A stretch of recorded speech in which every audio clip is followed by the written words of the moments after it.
Y'all ready to be history? Get started. Welcome. Hi. Hello, everyone. To the Pro Audio Suite. These guys are professional. They're motivated. Thanks to TriBooth, the best vocal booth for home or on-the-road voice recording. Introducing Robert Marshall from Source Elements and Someone Audio Post, Chicago. Darren Robbo Robertson from Voodoo Radio Imaging, Sydney. Tech to the VO stars. George the Tech Whittam from LA. And me, Andrew Peters, voiceover talent and home studio guy. Line up, ladies! Here we go. Welcome to another Pro Audio Suite. This week we're talking about levels, compression, and delivering an audition following the brief. So we've got a few stories. Robbo, you've got one. I can kick off actually by saying a mate of mine had the same problem you had from a certain company in Australia where a file arrived from a voice talent via that person, heavily compressed, went to the post-production guy and he said, I can't use this.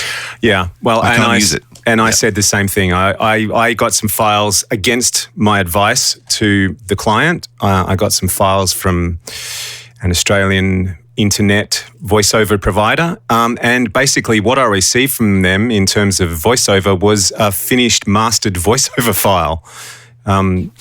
Which left me nowhere to go. I still had to create radio imaging from this stuff, and it was basically finished in terms of what they'd sent me. So I had to go. Did they actually request a dry, raw audio file, or is there a lot of assumption going on that they assume they're sending dry? Well, I guess the giveaway is they know me, this company. They know Robbo at voodoosound.com.au, and that's where they were told to deliver the files to. So it would have been clear that it wasn't going back to the client. It was coming to a production house, even if they didn't know me just by the email address. Right. So what did they do to it? Like mastered? Like did they EQ, compress? EQ'd, compressed, gated, the whole kit and caboodle, and everything done poorly too. Can I say? It just sounded like rubbish. So as I was saying to AP, it's like, why would you do that? And the other interesting thing comes from it was when I emailed back and said, hey, I've got to work with this. Can you send me the raw files? I basically got told, I'll have to go check with the boss first. Before I can just send you that file. So it took another hour. Well, basically, I've got to go to the boss and go, is it okay if I send these raw files? What? Well, here's the thing. This came from a post house? This didn't come from like a talent? This was a post house This is let's tread carefully. It's an online voiceover provider here in Australia. A very well-known one. So the talent have to send the file via that. So they got booked via this an online casting site. Yes, basically. Of sorts. Casting / voiceover provider. Yeah. So did the talent? Is your impression that the talent processed the file or the provider? I would say this was done after the files were received from the talent back to this company that they then processed them before sending them out. Because when I received the raw files, it was obvious why. It's typical mum under the stairs recording with a microphone sound. Right. But instead of just leaving them alone or maybe just running a bit of noise reduction or whatever, they basically made them finished audio. So as I was saying to AP, it's like, if that had to be a TV spot or something, what do you do? And we've talked about this before with noise, with loudness metering and all that sort of stuff, prevalent in TV these days. If you've compressed the living shit out of your voice, where do I go now? In terms of loudness and stuff, you're compromising my mix. This wasn't TV, it was radio, but why? I don't understand the why. And it seems like you're shouting into the void. Yeah, exactly. Yeah, in a compressed state. Yeah, I know. The funny thing is, someone was all proud of themselves for processing that and really making it better. Yeah, we're talking radio imaging promos and sweepers and stuff. So clearly, if you're not putting music and sound effects behind it, someone else is going to have to. So I can't believe that they thought this was going to air. I can only believe that they thought this sounded better than what we got sent, and now you do what you want to do with it. It'd be like showing up for a feature and you're showing up fully in makeup. Exactly. Exactly. I got to take up This all is why you don't process your mic. Yeah, that's right. That's So, a really anyway. good analogy, actually. That's clever. Yeah. I like it. I use the very makeup thing all the time because I have to explain it to people, But and then when I say, well, when I make you a stack for an audition, it's so that when you go to the supermarket, you don't look like you were run over by a truck. You just look normal. Yeah. That's the stack. That's right. Yeah. And then that's for really auditioning. And then if they say, please send the audio in the same way you sent the audition, that's the way we want it to sound, then you apply the stack again. That would be showing up camera ready. You show up camera ready, meaning however you show up is the way you're going to look on camera. So that's camera ready. And since a lot of people I work with are actors, they kind of get those concepts. Not everybody, but, So you just have to know the nuance of the situation. But I just don't understand how companies who are, quote unquote, the professionals, the pros that are in this chain of command or whatever you want to call it, this chain, would not get the concept of what the job is of a producer who's producing audio. Like that, why would you pre-do the job? Yeah. Yeah. Anyway, there you go. So, Robert, you had an audition incident. Yeah, I know somebody who was dealing with an audition. Very sensitive episode today. Nice. So like 400 people submit auditions. And just in the casual conversation, finally, the person who was basically cultivating or, distilling through was just like, I'm sick of it. And I don't have time and they want the results faster. And I've got, out of these 400, 70 some odd people that in one way or the other didn't follow the instructions. Slated it improperly, named it improperly, didn't provide the right information. I forget all of what it was. A lot of it was not providing the right information or improper slates, things like that. And finally, he was just like, you know what? I'm just like not submitting them. And he had a whole folder of just not going to submit. Because it's more work to clean up and do the research and figure out who this is with.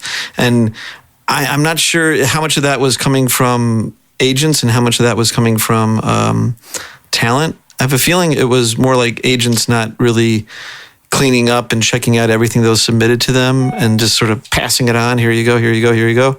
And before he was doing the legwork to kind of put it back together or chop this or that out of the sound file and whatnot, and he just had it. So you don't get a chance now if you don't follow instructions. Yep. It reminds me of the old days of printed resumes. They would throw them out. They didn't like the weight of the paper, the color of the paper, the font. Yeah. Anything to narrow down the field. Anything. Please. I would agree with this guy that Robert knows is doing, because if you can't take direction in terms of just submitting an audition, how are you going to take direction during a session then? Yeah, exactly. It's the old Metallica Brown M&M's rider story. Van Halen or whoever it was. Yeah, absolutely. Remember that? Yeah, depending on who you ask. They like no brown M&Ms. Why? Because if you did that, then we know you read all the other stuff. Yes, that's right. Yeah. And that means we know that we're not going to burn alive when we set off the pyro on stage. Or the stage isn't going to fall down, or the merchandise isn't going to be in the wrong place, or whatever. Exactly. That's right. Totally. The guy that was supposed to keep the stage from blowing up was sitting there separating brown M&Ms all night. Yes, Somebody else indeed. did that job. Oh my gosh. I have a lot of instructions on my website. My site is definitely wordy. And whenever I have a page where people are submitting files, I do have a lot of instructions. And I say, please include a document explaining, your studio and your equipment and all this stuff. And I'd say 1 in 5 or 1 in 6 people don't follow the instructions. And I want to say something, but I don't. But I just go, well, I mean, how can this person be successful in this business if they can't follow my instructions? That's right. If they're missing the instructions on my instructions haven't changed much in 7 or 8 years. They've been pretty well vetted, they've been read by thousands of people. So I know they're not really badly written. Mm-hmm. There's a lot of words there. It might take you a few minutes to read through it, but it's all there. Yeah. I think people think they know where you are or where they are, and they just make certain assumptions. We get tech support emails that say, like, Source Connect isn't working, please help. Like, okay. Please let us know what version, what's your username? Like, start giving us some information. Yeah.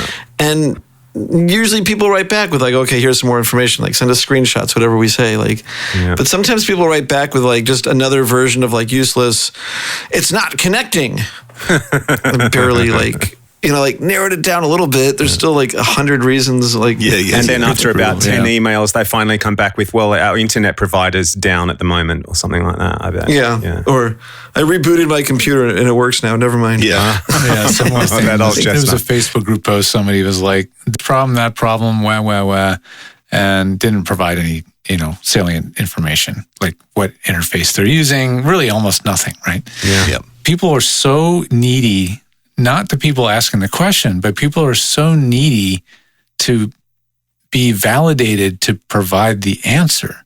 Yeah. That they're all jumping into the thread and ask, trying to put in their 2 cents. What is it? Maybe it's this. Or did you try this? And I wrote back and I said, are you really looking for tech support or just sympathy? Because you didn't provide any information. And the guy PM'd you me. lonely want someone to talk to, right? And he PM'd me, and he was like, he was pissed that I would write that, And then the next day he wrote me. I didn't reply. And the next day he wrote me again. He apologized for going off on me. But I was just like, you're wasting our time. Like, there's a lot of people in this room that know a lot of stuff, and for whatever reason, they're just anxious to give the answers. And there's a lot of time being wasted. Mine, everybody else's, because you're just not giving any helpful information. And that's what makes me crazy about Facebook groups for tech support. They don't make you read an FAQ. There's not like a moderator. I mean, there's moderating, but there's not a lot. And, on the old days of forums, which still exist, there was definitely like a forum etiquette, and if you were not following the etiquette, you were either, put on hold or banned or, reprimanded.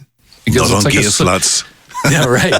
Well, it's a social gear space. Yeah, gear space, right? It's a social construct. It's a social, it's a social space where there are certain courtesies that need to be taken. Yeah. It'd be like, are you going to be the guy that walks into a room where everybody's discussing somebody's recently passed mother and say, hey, I got a birthmark on. You want everybody to see my birthmark? I mean, are you going to be that guy? So that's why be a little more sensitive when you're asking questions. Well, and a little bit back to like one of our other things, like, when help is given, and it's like if someone asks you questions, they're trying to get to the bottom of it. A lot of tech support is just asking the right questions, and that's so why it's you're like, good at what you do. That's why I'm good at what I do, because we get down to the crux of the matter quickly, and it may require a lot of questions after a question, right? But that's how we get to where we need to go fast.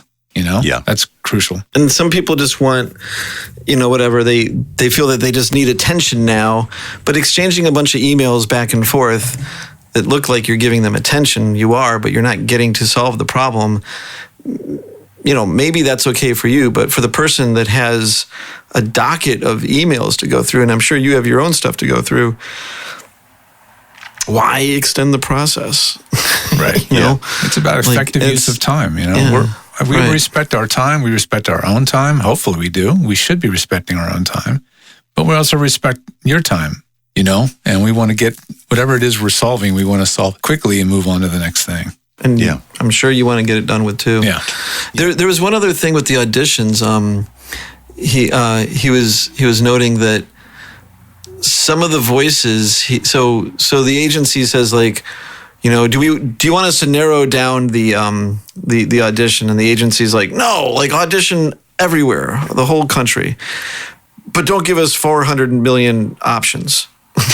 So we have to weed through it, and we know the client, and so some of the auditions come in and they're like, they're so close, but there's just a funny word that's pronounced slightly funny, and then you're thinking, okay, we have an hour to capture this. I'm not sure if this person's going to be directed out of that particular pronunciation or something. So close, and because this person's curating and trying to not just think about what the client wants in an ideal world, but also what's going to make the session go smoothly. and hearing somebody that has, for example, too many mouth clicks, you're like, oh, I don't know if that's going to be a lot of cleanup later. So if I'm being put in charge of filtering the list, there's other filters being put on that, not just like, do the voices sound cool? Is it the right insert? But also, are there any telltale signs that this person might be a nightmare to work with because of excessive mouth clicks or some particular pronunciation? Yeah. Do you say That sometimes clients aren't aware of when they're auditioning. They're listening more for like, is it cool? Does it have the vibe? But they're not the subtleties of like, I hear a valve knock. I'm pretty sure that engine's going to go, even though it sounds fast or whatever. That's a good analogy. That's certainly interesting. So is it pronunciation or pronunciation? See there's tomato. I wanted to say something, but I couldn't say it. What? I don't even know what I said now. I think you mispronounced pronunciation. Pronunciation. Yeah. Pronunciation. I said pronunciation, right? You did. Is You that pronounce the Chicago word, thing? but you pronunciate it? Correct. I'll blame it on a regionalism. It's like enunciate and enunciate. Yes, it is. You're right. Enunciate, right. Pronunciate. But that's actually really interesting, the stuff you just mentioned, because the account director or the creative is listening for, the delivery and something really cool. And as the audio engineer, you're going, this is going to be a nightmare. Like the mouth clicks and all the other crap that I've got to deal with, it's just going to slow the whole thing down. Let's forget that one and move on to another one. So Things have changed, right? It's not like maybe 20 years ago where you'd get 5, 10, 20 really impressive performances, but with really crappy audio. Yep. And you're like, well, I can find the one I like here, and then we know we're recording in a studio, so who cares? Those times have completely changed, right? I mean, that's history, right? Yeah. You're right. And mouth clicks may or may not be something. I mean, that's like a thing the day of, even. Like maybe you just had a bad audition day, but realize that at least in this case, it's quite possible that something like that, at least with this person who was filtering through the list, they were filtering for not just performance. They were filtering for what's going to make my job easier. And so now you got the actors in this room worried. Should they be mouth declicking with Isotope RX before they send their auditions out? Yeah, it's like I personally thought you shouldn't need to do that. And maybe there is a need to some degree, at least, not completely everything, but if it's really bad. And the other thing is, like, if you do that, if you are the most mouth clicky person in the world, and then you mouth declick your audition, and then you come in on the live mic and you're completely clicky, then are you just not able to match your demo? Right. And you're hiding the flaws that are part of your performance. Yeah. But are they a flaw? I mean, it's tricky. I mean, I don't get this confliction between listening to a demo and listening to finished audio. I mean, I don't give a fuck whether you've got mouth clicks or not because I'll just clean it up. I mean, you know what I mean? I don't. If you're casting though, if you're casting, if you're doing a casting, you're like, this is going to be 100 spots, and you know how much work it is, and the agencies are beating you up for basically a flat rate price on the whole job. Then you want to know that you're going to be able to move this whole volume of work quickly. And if you record some voice actor that causes you more work, and you're in control of whether or not that person is even able to be presented, it makes more work. Fact is, I mean, even if it has to be declicked, it with or without Isotope, it takes time to deal with that stuff. Yeah, it's not like 1 30-second spot. You're talking about multiple spots. And it could be a big job, exactly. Or the parameters of it. Because, for instance, the agencies are doing this thing. Did you know about this loophole, Andrew? We're a big-time giant agency blowing all kinds of money on productions. We pay union rates, but we can have a low-budget production where if the whole budget on the production doesn't exceed some number like $5 or $10 grand, now we can underpay, I guess, the union talent? Have you heard of this? No, I have not. No. It seems to exist. Wow. If the whole budget of the whole production falls below a certain threshold, then these big companies that are normally signatories and paying, full union rate, they're able to get a discount because the whole production is low budget. Wow. I do know in various countries that, obviously budgets are different in varying countries, but I've found in certain parts of the world, they don't really have a fixed rate. They kind of go, okay, we've got this much. That's it. There's no rate card. It's all used car deals. Yeah. Basically, they'll say, okay, how much would you charge me for this? And it's like, well, how much have you got? And they'll tell you. It's like, because I'm not going to say, because they could have a lot. Right. But this is this is legit studios. These are commercial studios that are doing the jobs. And but talking about presentation of stuff, we're going to talk about levels. And presentation or presentation? Presentation. Touche, pussycat. What'd you get for Christmas? A present? Yeah. Now, levels. So if you get a bunch of auditions sent to you and someone's levels are really low, do they get binned? I don't know if he didn't talk to me about that. So personally, I wouldn't. Like on auditions, I'm much more tolerant of like low quality auditions. Like, is it the right person? It's easy enough to normalize. The problem is when you have 400 things to go through, like that's where it's like, you know what, I'm not doing it for this person. I'm not doing it for anybody. So if it's too low, if it's exceedingly too low, that could be a problem, I guess. But that's a shame. I don't know that levels were specified in the audition, in that particular audition. This is more like instructions, like, the instruction you get in the test where it says like, question 1, 2, 3. The first question is read all the questions. And then when you read the whole thing, the last question is don't do any of the questions. And of course, like 9 out of 10 people do all the questions because they didn't read the first question and they just like, yep. So it was just simple stuff like put your name in here, say your name, don't say your name, whatever it was. But I could see levels being a problem if you want to present to your customers a consistent deck of voices to go pick from. Yeah.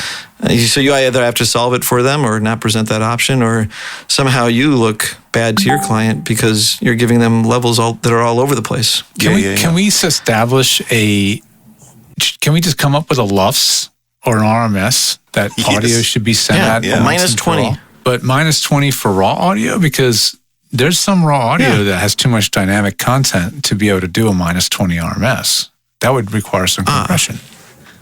Sure. Yeah. Well, minus 20 leaves quite a bit of headroom. Yeah. But yeah. But I was analyzing some audio today of some trailer stuff. I was helping a friend of mine try to up his trailer game, come up with some secret super weapon processing. And we had some interesting audio to listen to. And I was analyzing it for RMS content. And I'm thinking, man, this sounds loud. But when I would analyze it, it was still hovering around minus 20 RMS, roughly, LUFS. And I was like, interesting, okay. Because I would have thought it should be louder than that. Or I would have thought to my ears it was louder than that, right? So, I've done some very basic polling of folks. And so what do you guys send your audio that you actually deliver to auditions and to jobs? What is your average RMS? And almost across the board, it was around minus 20, And it would certainly make it easier if all an actor had to do was just simply apply an RMS normalizer and move on and take all the guesswork out of it. Not changing the dynamics, just setting I don't it to think a that certain normalizing RMS. is bad. I don't think, especially for an audition, normalizing to an RMS value, I don't think would be bad at all. Yeah, it might be lower. It might be minus 24 if it's raw, completely raw audio. What would that be on peak level? So if you're normalizing to minus 20 RMS, what's that? Well, it depends. And right? the peak is what it is. 0, yeah. It could be a minus 4. It could be really anywhere. Because you can't normalize to both a certain peak and a certain RMS simultaneously. If you do, you're actually now controlling dynamic range, which means you're actually applying a limiter. Compression. Yeah. Right? And RX has that ability. RX Editor has a loudness control, and you can set those values precisely. Adobe Audition also has this. It's called loudness match or something like that. And you can I want it to be absolute peak of minus 3 and an RMS or a LUFS of minus 20 with a variation of 2 decibels. And you can plug that in and just hit a button.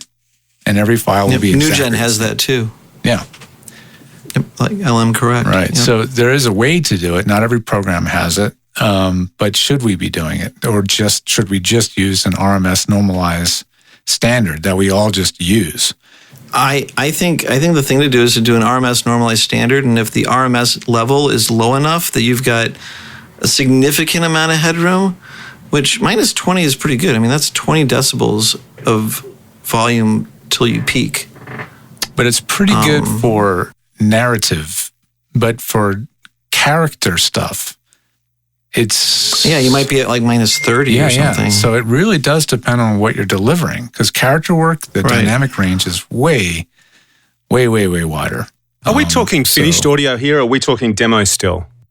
No, we're talking about delivery of what an actor should auditions send in. and As a demo, though, as an audition. audition. Yeah, as an You're calling audition. a demo. We're calling it a an audition. demo is finished. A demo is all polished up and like, yeah. For my thought, then, rather than forget RMS and all the rest of it, shouldn't we just be using like a LUFS? So everything that we get is at the same loudness? Why are we bothering with RM? Because even at different peaks, things can still sound louder and softer. Why aren't we just doing loudness in general then? Loudness would be fine. It could be LUFS, it could be LKFS. That's fine. Does everybody have everyone has a peak meter, but the problem is peak doesn't really create a good listening experience. What you really want is some sort of averaging thing. What I would say to that, to be perfectly honest, is that especially when LKFS came out, I realized that I could mix to 0 VU on a VU meter, old school, like it was 1960, mix that spot till it peaks, till it averages at 0 VU, and you'd get within 2-3 decibels of minus 24 LKFS. Mm-hmm. It just works. Like the old standards worked if you actually knew how to read the meter and actually followed them. It's just like, it's like a new name for an old standard. You know what made me feel old the other day? I was watching a YouTube video. I can't remember what it was on. It was on something or other. And this guy was using a VU meter, and he actually had to stop and explain what it was. It's like, back in the old days, they used to have these things, and he's showing like the meters and stuff, and he's showing them moving and explaining it all. And I'm like, fuck, I'm not that old, surely. Yep, we are. Surely. I'm so old that I still like looking at a VU meter. I like do. there's something about it that I still got one that I had made. I've got them as well. I don't use them for anything, but I like looking at them. My dad just sent me one in a Bakelite container. It's just a standalone VU voltage meter. Yeah. Yep. Yep. Yeah, I'll never get rid of mine. So it's like VU meters are readily accessible, and I think it's a more meaningful thing. Like if everyone just sends you their audition like normalized to peak, then the volumes are going to be all over the place. Right.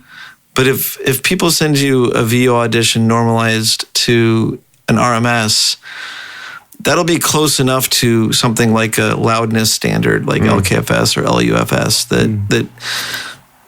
And if you said minus 20, if you're just vague about it and you said minus 20, but not peak, you just leave that one out. Most of the standards would be close enough. Like if you did minus 20 LUFS and minus 20 LKFS and minus 20 VU, I bet you they would all be within a couple decibels of each other. True. True, but it just sort of occurred to me that if loudness is the real issue, but yeah, you're right. I mean, you are right. Loudness meters, $29 from Waves, and you've got yourself one, I suppose, to be fair. But yeah, you get the Doro meter or the Waves WLM? WLMS. Loudness or something. meter. Yeah, something like that. Yeah, yeah. Well, I mean, like Twisted Wave gives you a real-time peak and RMS reading in decibels, which is great all the time. Yep. And then it's got a normalize that lets you normalize to an RMS value or a LUS value.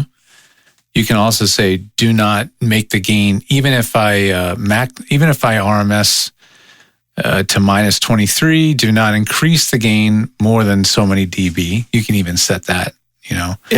I was going to say, like, even if as soon as you normalize to RMS, you bring the possibility of needing to limit. Because you don't know where your peaks are going to be. Right. You could bring your average value up so high that you might clip some peaks. Totally. And if your RMS normalizer is doing its job right, it's gonna It's going to limit those peaks. So doing an RMS normalize is, in a sense, going to be a dynamic operation. It is? Because if the resulting peaks are in excess of the available headroom, that's called limiting. Yeah, but a or clipping. normalizer, by definition, doesn't do limiting. But it would so it clips it. Right, it would clip. It's trying to bring the average level Yeah, up. I mean, right? I can run normalized to -20 in twisted wave, right? Just normalized to -20 right, RMS. minus 20 RMS. And Yep. it will clip if it needs to. It'll Right. clip. So Right. you can then check And so what I'm another saying box. is that clipping. Right, you can check another little Okay. box and say maximum peak value -1 or -3 or 0, whatever. And then it will Yep. still do the same calculation. However, if it still ends up clipping, it's still going to lower the RMS because it's not going to dynamically change the dynamic range. It's only going to do the best. Are you sure? Yeah. So are you saying if you say, hey, give me an RMS of -20, Right. and it goes through the file and says, I can't do that without clipping. It won't give you an error. It'll just literally clip the file. It'll have clipping. Right. And So if you check the little clipping box, is limiting. So then it's got normalize. to use a limiter then if you check that box, right? Well, no, then It's gotta use so a limiter. something has to win, right? You're either normalizing to an RMS or which is a dynamic operation. well, you can either normalize to RMS or normalize to LUFS. It's using a different standard. Right. But those are both of those are average, not peak standards. They're average standards. Right.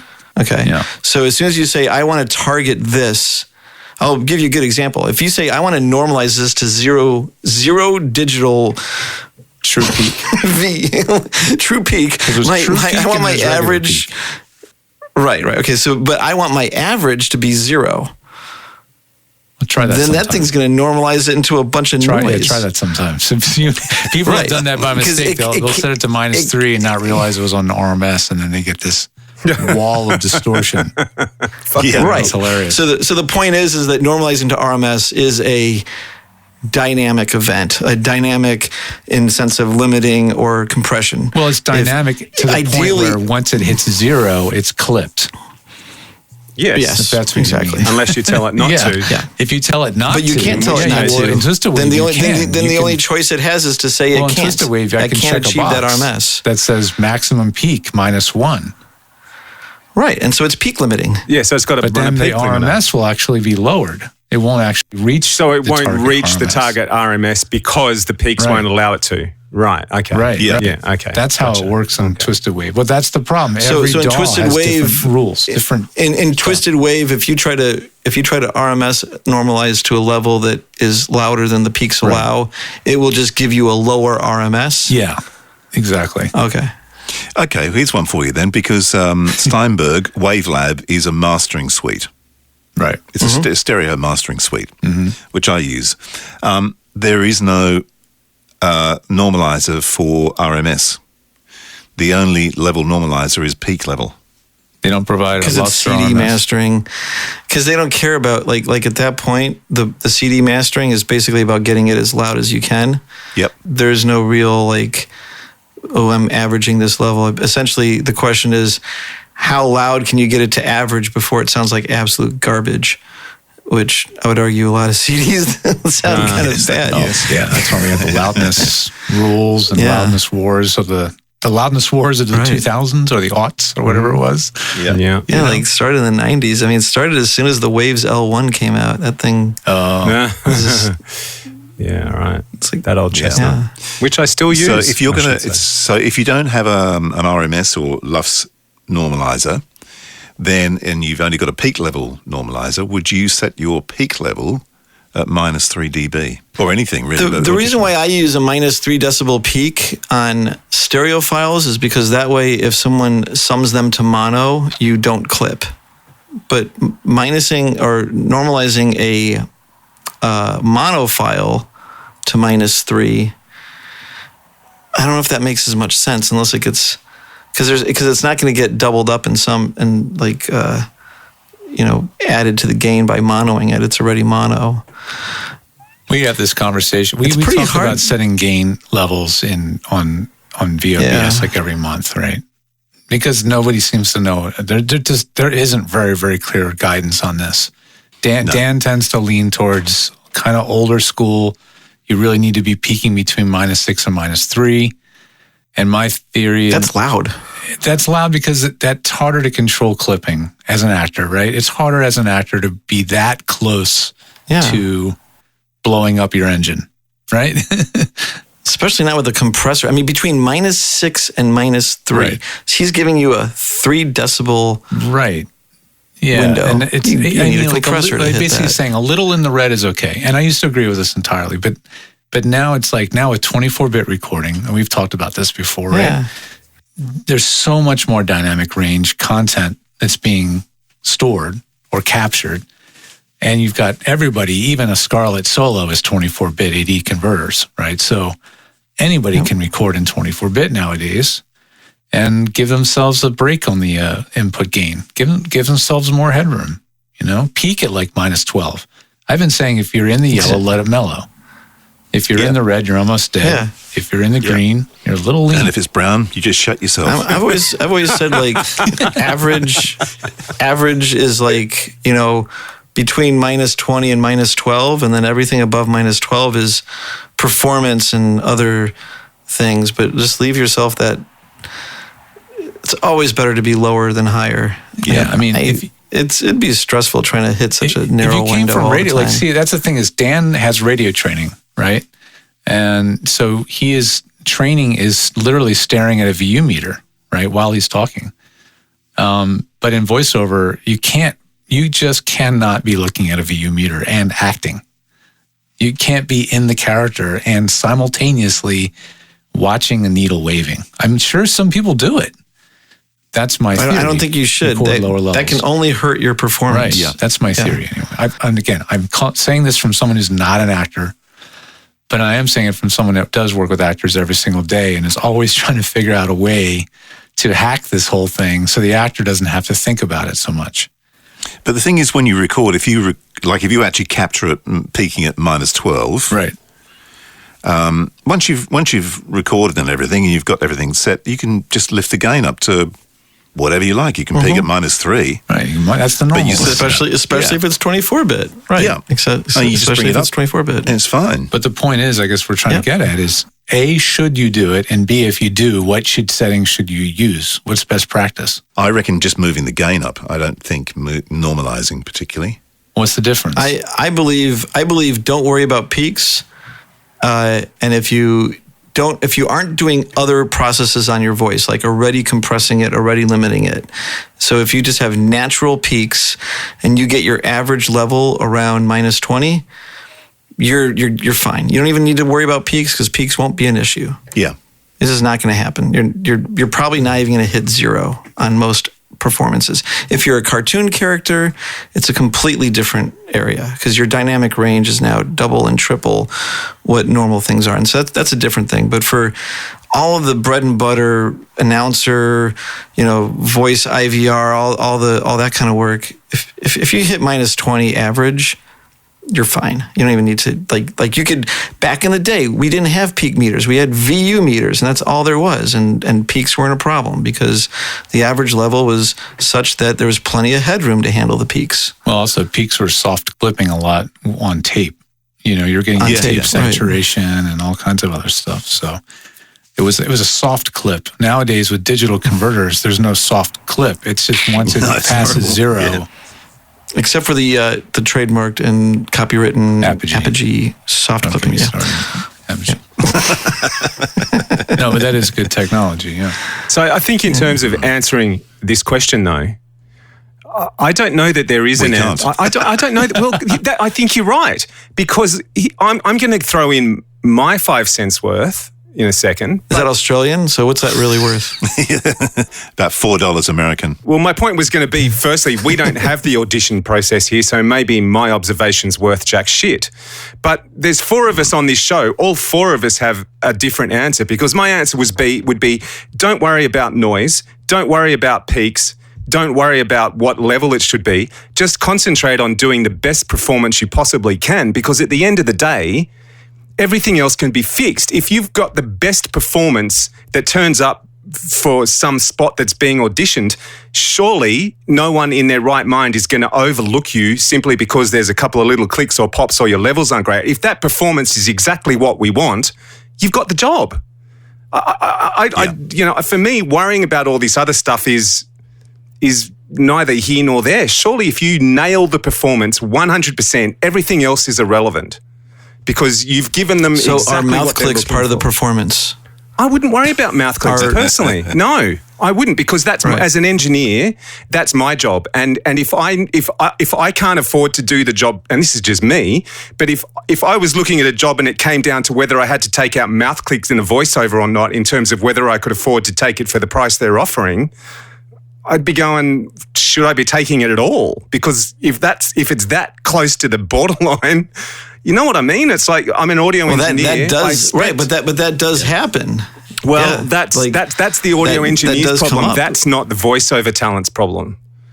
You know what I mean? It's But it is the voiceover talent's problem because the audio engineer is going, it sounds clicking to me. I'm not even going to send that audition in. If as an audio engineer, if I found the perfect audition for my client and I didn't send it on to them because I thought I might have to take out some mouth clicks, then I shouldn't be in that job.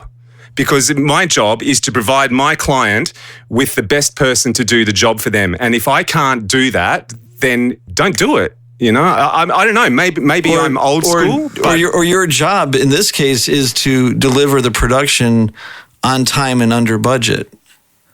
Because that's what the client is prioritizing in particular above. Yeah, but I'm sure the client, or at the same time, also expects if he's charged me with casting for the job, I'm sure he also expects me to pass on the best possible submissions to them for them to have a listen to, regardless of whether there's pops, clicks, mouth noise, or whatever. So what happens later if then you hire like Joe Mouthclick? Mm-hmm. And now you've got an extra 2 hours of mouth clicking, and even to the point where maybe you are you're like one of these producers that's hiring freelance engineers, whatever. So now you had to pay your freelance engineer an extra hour, and you go back to your client and you say, "Hey, client, like I gave you the best voice, but the best voice happened to have mouth clicks, and so now I need an extra $100 from you to cover the amount of time it took to de-mouth click this person." And then the client comes back and says, "Well, why'd you give me that audition?" I wouldn't wait. I wouldn't wait for that. I would flag that before the job. You know, I don't that's know. what Maybe I happened. approached That's it a exactly different what way. happened. Right. So flagging it before the job is what? Is flagging it before the job not forwarding the talent to the engineer, or not forwarding the talent to the clients to decide, or is it saying to the clients, your budget's too tight to... If the budget's to that have. tight, why are we doing the job at all? I mean, what's the contingency if something goes wrong, or what's the contingency for redos, or what's the contingency for this, contingency for that? If it comes down to I've got to spend I've spent an extra hour declicking. I don't know, but yeah, look, maybe I'm. Yeah, but it's not you doing that. It's not you spending the extra hour. I think that's what Robert's getting at, is like the guy who's actually going through the auditions is not the engineer. So he's got to employ an engineer. And if he gets an extra bill for $100, $200, it just comes out of his pocket. So it's like, I don't really want to go down that street. Let's go for this one. Anyway, Well, let me ask I you haven't one said more that. thing. if you're not passing on the If- best audition to your client for a job, then you shouldn't be doing the job. I'm sorry. That's the way I see it. Maybe I'm business the minded. audition the audition's a part of the whole job. Yeah. Anyway. The audition's not the whole job. It's like if you're just like, here's the best audition, now you figure out how to engineer it well. But the whole thing is like, here's a job for a delivered, mixed thing, and here's the budget, here's the time. And there's always that thing where it's like, you pick one, we pick the other two. So if they're going to lock in the budget, they're going to lock in the time. Yeah. Like you're going to want to, if you're a mechanic and there's like better brakes, that there's more expensive brakes, or there's cheap brakes that you can install, and then you get the client out quicker, but then the client comes back because they're unhappy, or you end up having to put in new brakes again because the client the brakes broke. One way or the other, the bad brakes are going to cause an issue for either you or the client. It's going to come down to somebody else, because God knows the voiceover person's not going to declick it. Maybe not. Like, I don't know if we want that. Well, they again. Will if they think that mouth clicking is going to keep them from getting the job. They will. Right. No. But the issue there is that if you are Joe Mouth Click and you de-mouth click your audition, and then you come in like, right. Yeah. Then that is super annoying. That's as well, true. because that is basically like an ingenuine. Unless you're doing like ASMR for porno, then be perfect. That's right. Yeah. That's right. Well, okay. So I know this is a rat hole and a half, and I'm happy. It's a great conversation that we should have. If the talent has the ability to soft clip their input, right? So if they're using the Apogee Duet, or if they're using the MicPort Pro 2 or 3, which has a limiter now. It has a limiter on it, yep. Should they be making use of that tool as to protect the integrity of the I have no waveform? problem with that. I think a little bit of soft clipping is extremely transparent and would be perfectly fine to use as a way to get your RMS value to where you want it to be. If it hits a little bit of soft clip, it's minimal, and I wouldn't have a problem with that. Okay, at well all, then for personally. a future show, I'm gonna present a mic preamp that also controls the gain for you, Ooh, and we'll talk about that. I think I know which one it is. Alrighty. It's that microphone, yeah. Robbo and Robert, back to your corners. Ding, ding, ding. It's a technical knockout. I've got to say, can I just say, I'm so glad here in Australia we don't have to deal with the audition process. Honestly, it's like... Stand by, such a Robbo. It's fucking happening. nightmare. It's happening. I'm so glad I'm not a voice How about talent. having to audition for jobs that you already got in the past, and then auditioning for them again, even though you know you're going to get them? My buddy I've Bob done Bergen that. has to audition to be Porky Pig like every fucking year, man. That's all. He's did Porky Pig for 25 years, It's ridiculous. but he isn't it? still has to Oh, if I audition can for get that it. damn job. Yeah. Yeah, I'll leave you with this story. I was asked to audition to be the voice of Dancing with the Stars, the latest series of last year. I did the first 9 series in Australia, and they said, we're getting nostalgic. We're bringing back the original host, blah, blah, blah, blah. Would you audition for it? I auditioned for it and didn't get it. How Or there's fucked also up the is ones that? where you have to audition for the job and you are the reference on the job. Yeah, and you don't get And you the don't job. get the job. It needs to sound like it needs to sound like It was Andrew me. Peters. And you get the it did. get the thing, it needs to sound like me, and you don't get the job. Somebody sounds more like you than you. That's like a What do you do? Twilight You Zone shoot yourself? thing. No, I shot them. Yeah. The worst part was that the person who got it was a female. Yeah, I don't know who got it. I have no idea who got it, but I think I know. That who got it. happens. Anyway. What's the old thing? Who is Andrew Peters? Get me Andrew Peters. Get me somebody that sounds like Andrew Peters. Who's Andrew Peters? That's the cycle I of the could voice. qualify for that. That's the cycle of the voice actor. Well, that was fun. Is it over? The Pro Audio Suite, With thanks to TriMove. recorded using Source Connect, edited by Andrew Peters, and mixed by Voodoo Radio Imaging. With tech support from George the Tech Whittam. Don't forget to subscribe to the show and join in the conversation on our Facebook group. To leave a comment, suggest a topic, or just say g'day, drop us a note at our website. ProAudioSuite.com.